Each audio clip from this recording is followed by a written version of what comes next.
So says, Nirvana is no different from samsara. Samsara is no different from nirvana.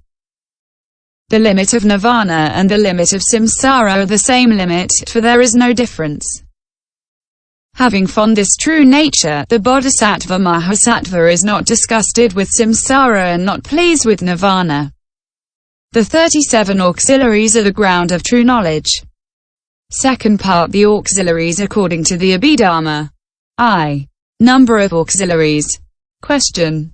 Since the 4 foundations of mindfulness suffice to obtain the path, why talk about 37 auxiliaries? Would it be for the sake of abridgment that you speak of the 4 foundations of mindfulness and for the sake of expansion that you speak of the 37 auxiliaries?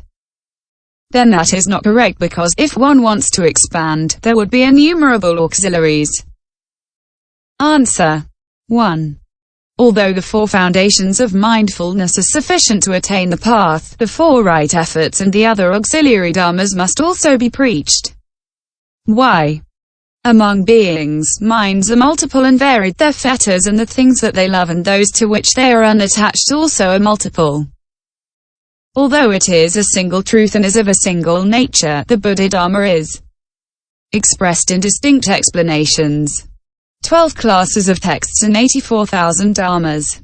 If it were otherwise, after having preached the 4 noble truths in the course of their first sermon, the Buddhas should stop and should preach nothing more. Because there are beings who detest suffering and love happiness, the Buddhas preach the 4 truths. 1. Physical and mental dharmas, etc. are all suffering and have no happiness. 2. The causes and conditions of this suffering are craving and the other passions. 3. The cessation of this suffering is called nirvana. 4. The way to reach nirvana is the path. There are beings who, as a result of worries, distractions and misunderstanding, cling to the body, feelings, the mind and things and lead a bad life. For these people the Buddhas preach the 4 foundations of mindfulness. It is the same for the other auxiliary dharmas of the path. Each of them is preached to a certain type of being. It is like a master physician who cannot cure all sickness with a single drug.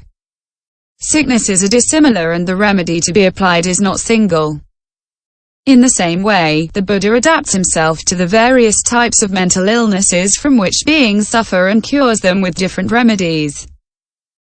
Sometimes the Buddha saves beings by preaching only one thing.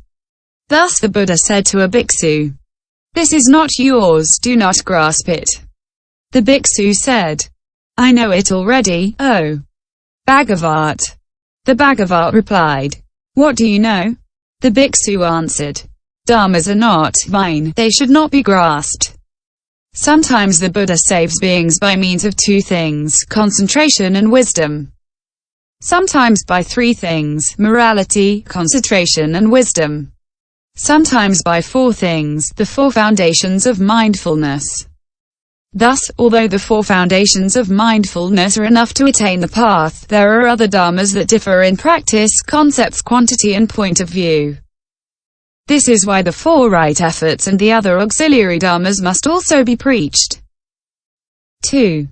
Furthermore, the Bodhisattva Mahasattvas have a power of faith so great that they save all beings, and so, the Buddha preaches the 37 auxiliaries to them simultaneously. And although he preaches other dharmas favorable to the path, such as the 10 concepts, etc., all are included in the 37 auxiliaries.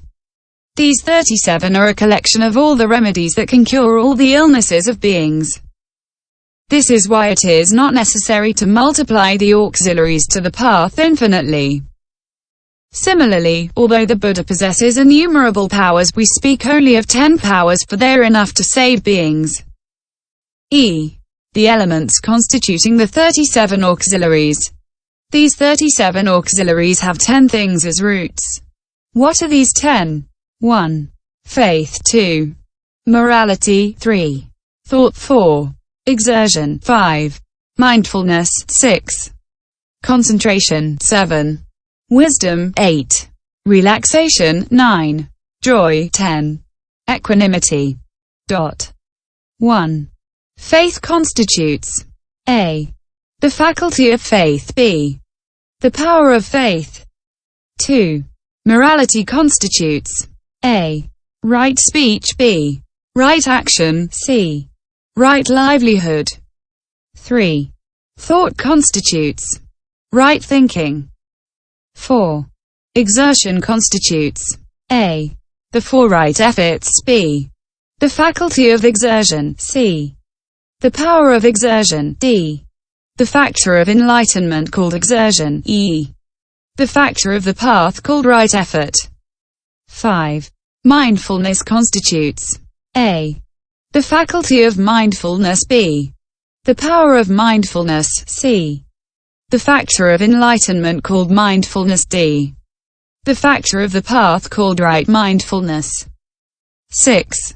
Concentration constitutes A. The four foundations of magical power. B.